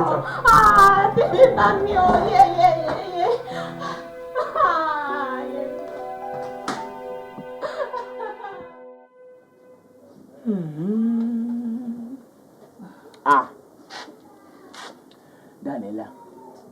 Daniela ṣe rí dédé rún ìṣẹ̀lẹ̀ pátápátá dédé nẹ́rìn gbọ́ o dédé wàrú òwú pátápátá látòkè tó ń fi délẹ̀ dédé nẹ́rìn gbọ́ dédé ọ̀rọ̀ ẹ̀rẹ́ ráì òun wọn sọ ní national meeting èdè ẹ̀sẹ̀ ni ó ṣe kiri lè sọ ọ̀rọ̀ ẹ̀ ní kíní àwọn marketer the same thing ọ̀rọ̀ ẹ̀ ni wọ́n sọ ó dà marketer pè mí wọ́n kí má ṣe kiri á gbọ́dọ̀ lù ẹ̀ mọ́ ẹ̀ lórí sọ fún àwọn ìwà àjèjì rò mú bọ̀ láti kò wá sínú ìlú tí ó yẹ kó rí wa ẹjọ kàn bá bí ònìyàn tí ònìyàn máa tún ara rẹ̀ bí o ẹ ti yé mi rè dédé bá ṣe mọ ọ nílùú Gbadébọ̀ yẹmi ṣe kiri ònìyàn dáadáa wọn wà yé mi dédé ní ọ̀rẹ́ mọ́sọ́fọ́ yé fún mi tó dìbà fún mi rè bí mi nà mọ́ wọn máa sọ̀rọ̀ kan ní mi ní kékeré ní age of 5 wọn rántí ọmọ ẹni tí wọ́n ṣe but the benefit of those people wò rè gbọ́ mi dáadáa remember the side of who you are and also why you are sent to any isolated or location but wọ́n ṣe yẹn o kàkà kó ṣe yẹn tó yẹ kiri tó bẹ̀rẹ̀ sí mú ìgbéraga ìgbéra tọ́kì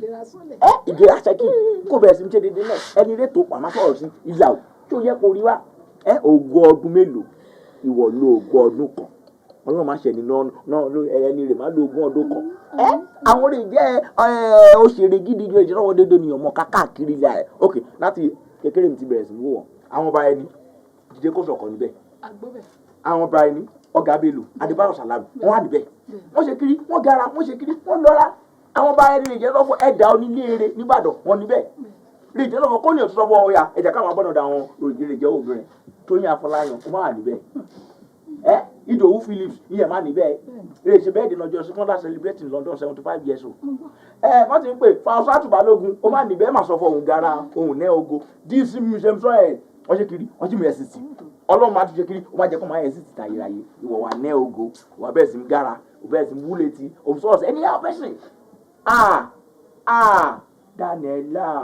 Daniela kọlọ́n kó túbọ̀ ṣàánú ẹ̀ níta. Ọ̀gá ọ̀rọ̀ Daniela ò yé mi mọ́ o mi ò mọjọ́ tó bẹ̀rẹ̀ rẹ̀ àwọn bàbá yìí after all àjọ kúrò lábúlé ni àfi kí Ọlọ́run bá wa túnṣe o. ẹ ṣe lọ́tún ẹ ṣe lọ́sì ẹ kú àjò mi àdúrà náà ni ká máa gbà fún gbogbo ìṣòro ayé ẹ̀kọ́ náà bá wa wo. àṣẹ. ọmọ ẹni ìbájọ ni àbáyọ ṣe bábúlé náà ló ti gbé kú gbogbo wà kọ́tọ̀kọ́tọ̀ yìí ò sí lọ́wọ́ ẹ̀. bẹ́ẹ̀ ni yé mi. ètò ṣé tíyàn bá ti wá lókìkí èèyàn ti gbọ́dọ̀ da èèyàn rádaràda ni ṣe bẹ́ẹ̀ àwọn èèyàn ńláńlá lẹ ọ̀gá ẹ̀ tó dárúkọ báyìí sáré tí ń gbórúkọ wọn látọdúnmọ́dún tọ́jà yìí wà ń bẹ̀. bẹ́ẹ̀ ni. ìwọ wá ní òkìkí ìṣẹ́jú mélòó wá ń ṣìwàwù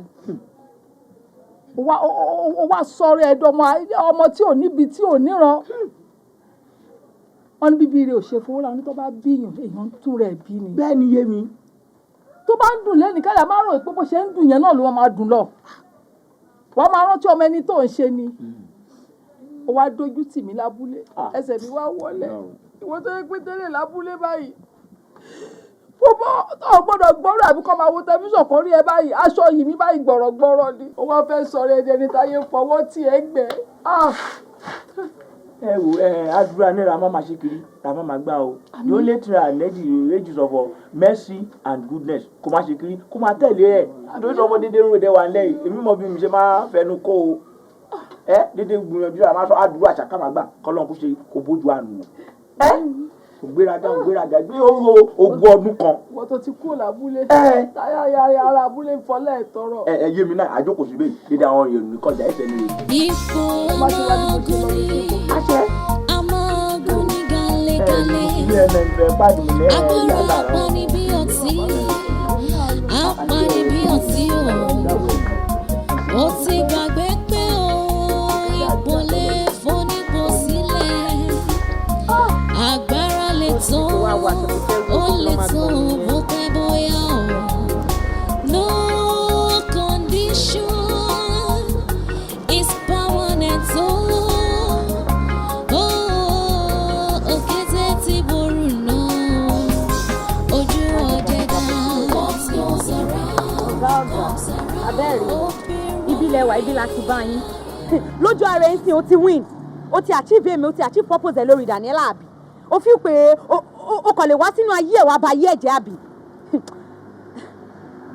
mi mọ̀ nǹkan tí mi bá fi ẹ́ dá lára lé ni àbóòrí ni. má ti ẹ̀wọ̀n bóyá ìwò imagine ọkàn báyọ̀ ọmọlọmọ ba ayé ẹ̀jẹ̀ ọkọ ní gbogbo rubbish yẹn ó dẹ̀ síndé bí tó síndé yẹn ó back off ó wá feel relax ó ti wọ́n pé you are on top of the world it's not done.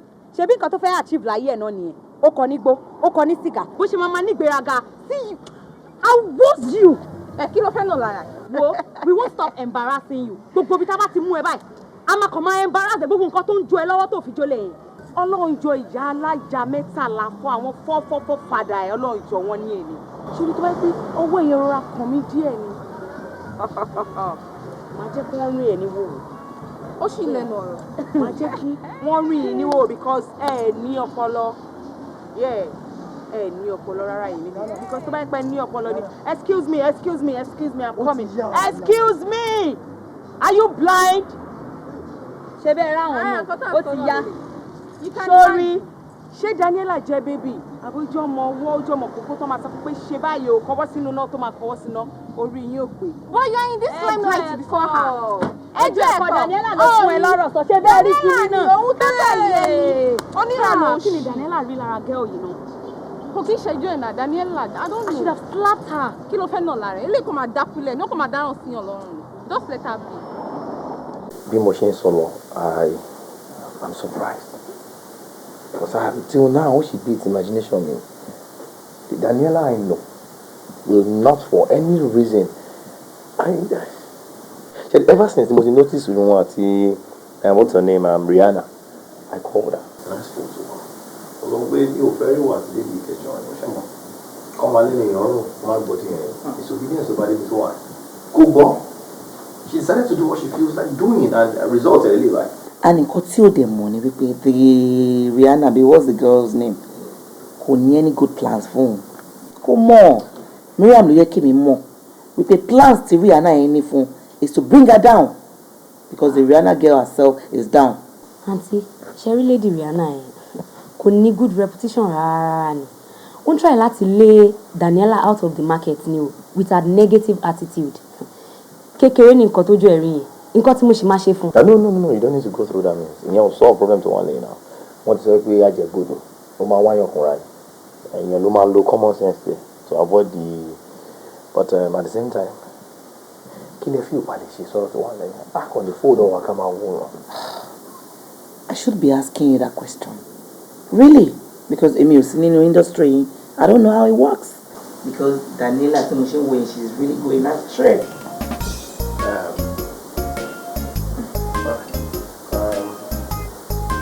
I know something will come out. Let me.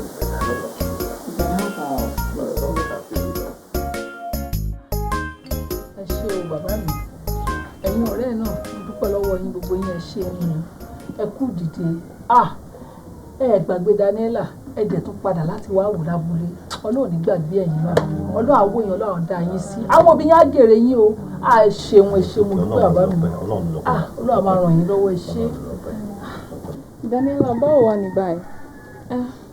Ramsey, o ṣé o. Thank you so much. Ẹ̀yin ọ̀rẹ́ mi.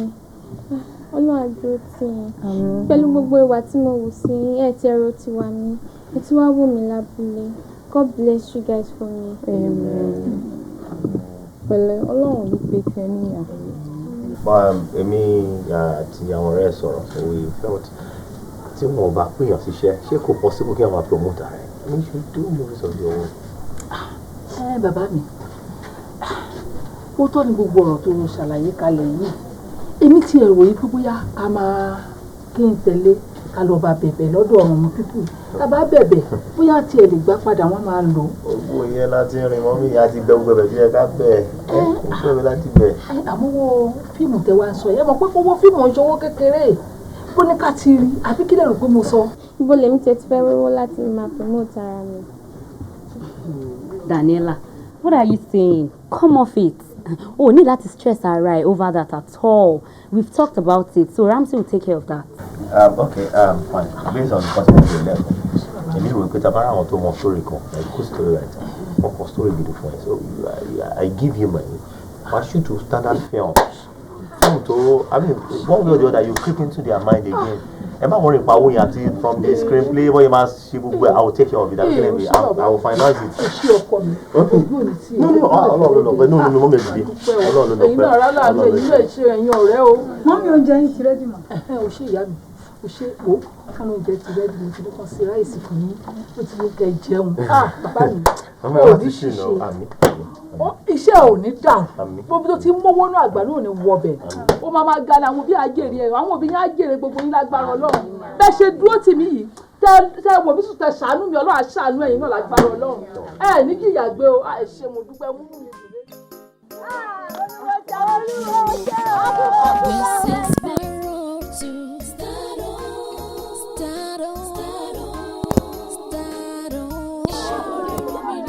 She's showing me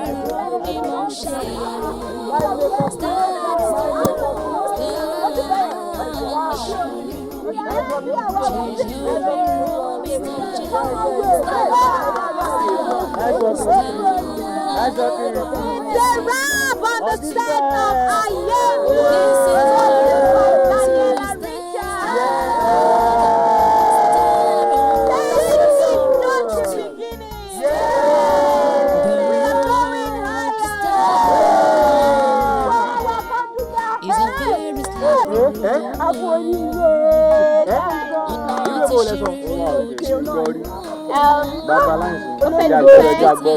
Mo fẹ́ dúpẹ́ lọ́wọ́ everybody fún àṣeyọrí iṣẹ́ yìí. Yes, ayé ni.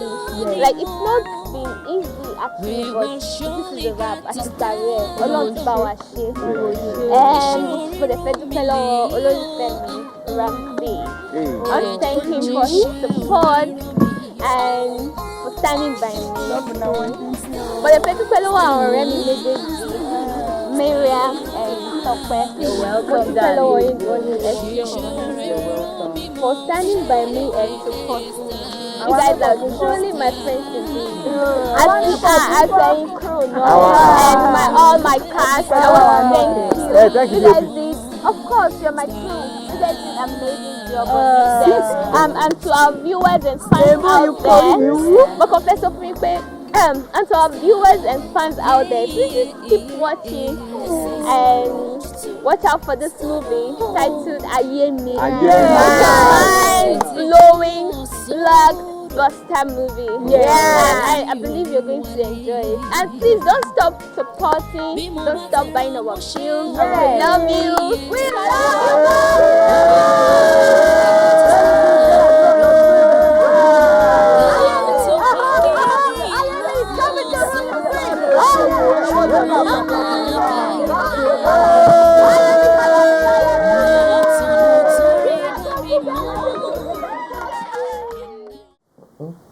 Girl, female ti dá internet ro gan.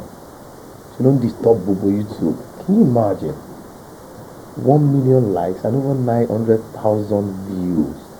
Wow, this is awesome. God is really great. Yeah. Ọlọ́run ló dìdí lo fíìmù yìí fún mi. Mi ò lè ka messages tó ti wà nínú inbox mi. People are just appreciating us for a job well done. You actually did well. Honestly. Ramsey, may God bless the work of your hands and everything you lay your hands on. Amen. And bless your soul. You're such a darling. Thank you, and I have to say thank you to you too for doing justice to the role. Honestly, between you and I, you acted well. It was so real. I almost did not believe what I was just seeing the movie. Like, I didn't even know you're right. That was awesome. That was great. Stop it, tease. Yeah, I'm not teasing you. You are. You are my sweetheart.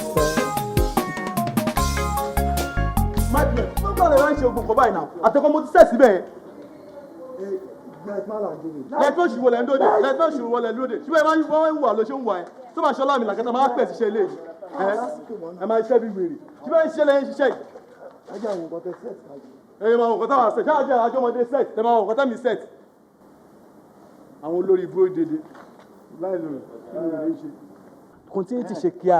Mo ti parí láì jẹ́ fún un. Ṣé props bẹ̀rẹ̀ kọ́? Props. Ṣé mi ní props man? Ṣé bí láì tó ní wọ́n á do props? Ṣé mi máa tún ṣe props mọ́tò mi? Náà mo ṣe jáde wọn ṣe gbé ipò mọ́ra wọn ni nà. Kò sásìkò náà. Kò sásìkò. Wọ́n dàpọ̀ sí lọ fún mi. Èmi lè sọ pé káyọ̀ máa ṣe gbẹ̀mọ́ra wọn sọ fún yín. Ẹ má kàrà mọ́ mi. Ẹ má dàbí náà jẹ́ ti lọ lọ bá PM. Mi kò fẹ́ ṣe kíá. Ẹ ṣe kíá. You have your life. Oh yes, I do. Should we do it together? We can, but multi lines My darling, can happen. Kì í ṣe nísìn, bóyá tá bá ti parí. No for now.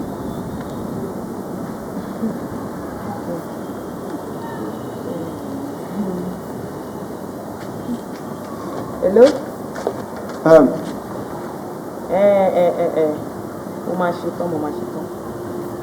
Èmi àti Tálájọ ní ṣe how many cents kí ló dé tẹ̀sí ẹ farabalẹ̀ náà. Mo máa ti délé lálẹ́ màá bá yín sọ̀rọ̀. Okay, dàbọ̀. Ma, àti set ma, àti ready. It's set. Then. Yes. Mama pàdé mi. Ibi báyìí. Oya ma. Ẹ máa kí ṣe fẹ́ gbé mi rìn ni. Ẹ̀dẹ̀ máa lọ ẹsẹ̀ ní wọn, ìfẹ́ bá wọn mi kò. Ṣé àgbà mú frame kejì yẹn kí fi block ẹ̀ pẹ́ lọ. Ní máa máa ṣe ìrìn kí náà kó sí.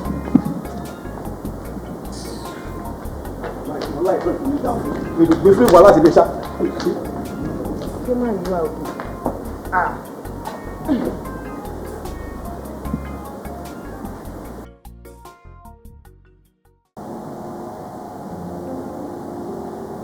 Bro, yeah?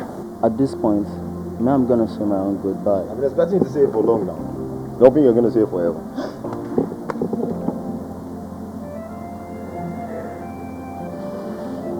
Ayé mi, mo dúpẹ́ pé wọn ò fi ẹ́ bò mí, wọn ò dẹ̀ fi mí náà bò ẹ́. Ṣé wàá rí òkè tó gùn lágbára Ọlọ́run ní jábọ̀? Your stardom will last forever. Ṣé wàá rí wípé ẹwà kan níwà? Ìwà tó rí yẹn, òun ni iyì ọmọlúwàbí. Ramsey. Yes, baby. Mo fẹ́ dúpẹ́ lọ́wọ́ ẹ̀ gan-an ni. Because without you in my life, I don't really know where I'll be right now. Even when I went astray, you were there for me. Alone, calling about me saying, Now you're gonna make me cry. Oh, that's So you're alone when you're going to come out to below. And if I don't do it for you, who will I do it for? It's all about you, baby. But you know how I feel now? How do you feel? I feel like what you making on lost in Moku. The best in way. I'm not joking. Funny you. Trust me, I'm not joking. What I'm saying is not because I want to commit suicide, but because there's something very special. It's more hide it is hidden in there. So I want to swim so I can get it for you. In that case, you're not going to the No, you know, someone like you deserves a special gift. Not the kind of a gift. Something very special. Okay, what you do for me, you just wait here. I'll be back. Ramsey, where are you going to? Like,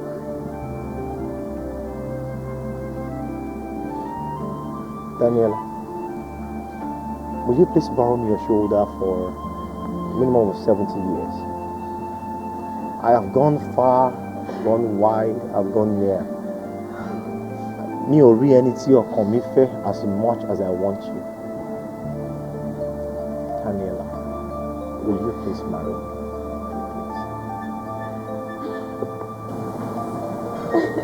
Yes.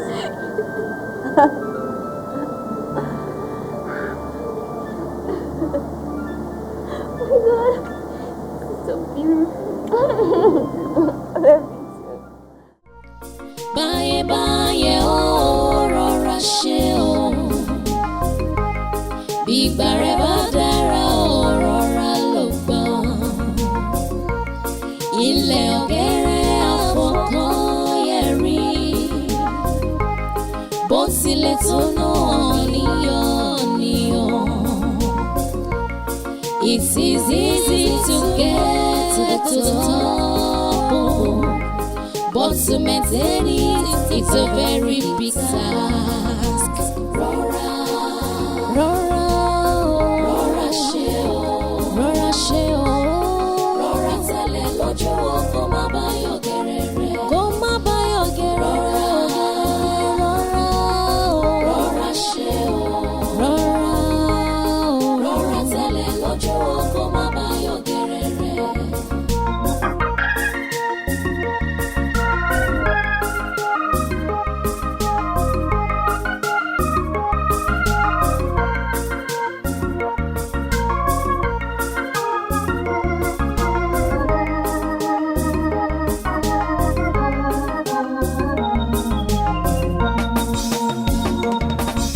Ẹni bá ti gàgà sọdókè àṣejẹ́jẹ́, òye gbogbo ẹranko tó níwọ̀n kò kàn níbi tìgbín kan. Ìgbéraga gbé ní ṣánlẹ̀, ṣọ́ni bá rí o, ṣọ́ni bá rẹ̀. A kì í pẹ̀lú ọ̀bọ jáwúra. Ò bá rọra ṣe ọkọ̀ má bàa tẹ̀. Rọra ṣe kó má bàa tẹ̀. Rọra ṣe o. Rọra tẹ̀lẹ̀ jẹ́jẹ́jẹ́. Rọra tẹ̀lẹ̀ lójú ọkọ̀ má bá yọ̀ gẹ̀rẹ̀rẹ̀. Kó má bá yọ̀ gẹ̀rẹ̀rẹ̀ gẹ̀rẹ̀rẹ̀ rọra ṣe o. Rọra ṣe o. Rọra tẹ̀lẹ̀ lójú ọkọ̀ má bá yọ̀ gẹ̀rẹ̀rẹ̀. Rọra ṣe kó